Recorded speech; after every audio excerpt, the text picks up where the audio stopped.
বিসমিল্লাহির রহমানির রহিম। আসসালামু আলাইকুম। বিথিস কিচেনে আপনাদের সকলকে স্বাগতম। আশা করি সকলে ভালো আছেন, সুস্থ আছেন।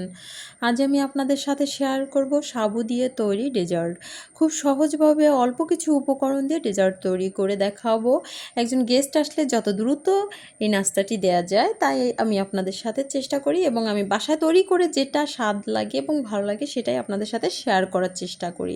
আমার ভিডিওটি ভালো লাগলে লাইক, কমেন্ট এবং শেয়ার করবেন এবং নতুন যারা আছেন আমার চ্যানেলটিকে সাবস্ক্রাইব করবেন। একটি ভিডিও করতে অনেক কষ্ট হয়। যখন অন্যের ভিডিও দেখতাম তখন বুঝতে পারি নাই যে এতটা কষ্ট হয়। যখন আমি চ্যানেলটি খুলেছি তারপর থেকে ভিডিও করতে যেয়ে দেখি যতটা না রান্না করতে কষ্ট তার চেয়ে দ্বিগুণ কষ্ট ভিডিও করতে। আশা করি আপনারা কষ্টটা বুঝতে পারছেন এবং এভাবে তৈরি করে খাবেন। আশা করি ভালো লাগবে। ভালো লাগলে লাইক, কমেন্ট অবশ্যই শেয়ার করবেন, চ্যানেলটিকে সাবস্ক্রাইব করবেন। চলুন শুরু করি।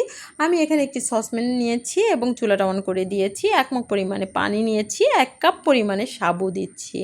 দিয়ে আমি এটাকে অনবরত নেড়ে নিব যাতে এটা নিচে লেগে না যায় পাতিলের সাথে, কারণ এটা ভাতের মাড়ের মতো আঠালো।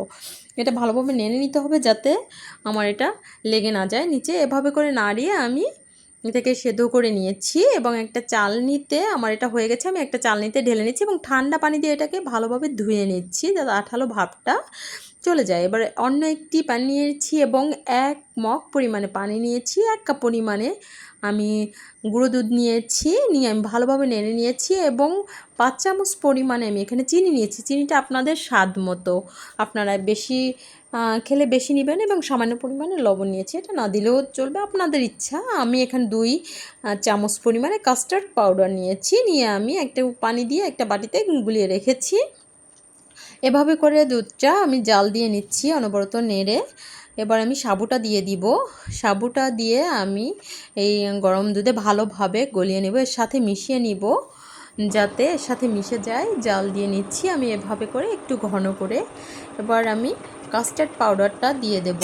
এভাবে অনবরত নেড়ে নিতে হবে। কাস্টার্ড পাউডারটা দিয়ে আমি অনবরত নাড়তে থাকবো, কারণ কাস্টার্ড পাউডার দেওয়ার পরে এটা ঘন হয়ে যাবে খুব দ্রুত। কাস্টার্ড পাউডার দেওয়ার সাথে সাথে দ্রুত ঘন হয়ে যায়। এবার আমি একটু হালকা ঠান্ডা করে এটা নামিয়ে নিচ্ছি, একটা বলে ঢেলে নিচ্ছি এভাবে করে। দেখুন, এটা ঠান্ডা করে খেলে খুব টেস্টি লাগে। যদি আপনি 20-30 মিনিট এমন আপনি ফ্রিজে রেখে দেন, দেওয়ার পর আপনি নামিয়ে খাবেন, দেখবেন অনেক টেস্ট। এভাবে করে আমি একটু জেলি চকলেট যেগুলো আছে আমি একটা ডিব্বায় বাচ্চার জন্য কিনে এনেছিলাম, এটা দিয়ে আমি একটু সাজিয়ে নিয়েছি। এটা আপনি টুকরো করে কেটে আপনি ভিতরেও দিয়ে দিতে পারেন, আমি উপরে সাজিয়ে নিয়েছি।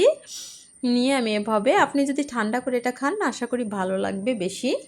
ভালো থাকবেন, সুস্থ থাকবেন। আসসালামু আলাইকুম। সবাইকে শুভেচ্ছা।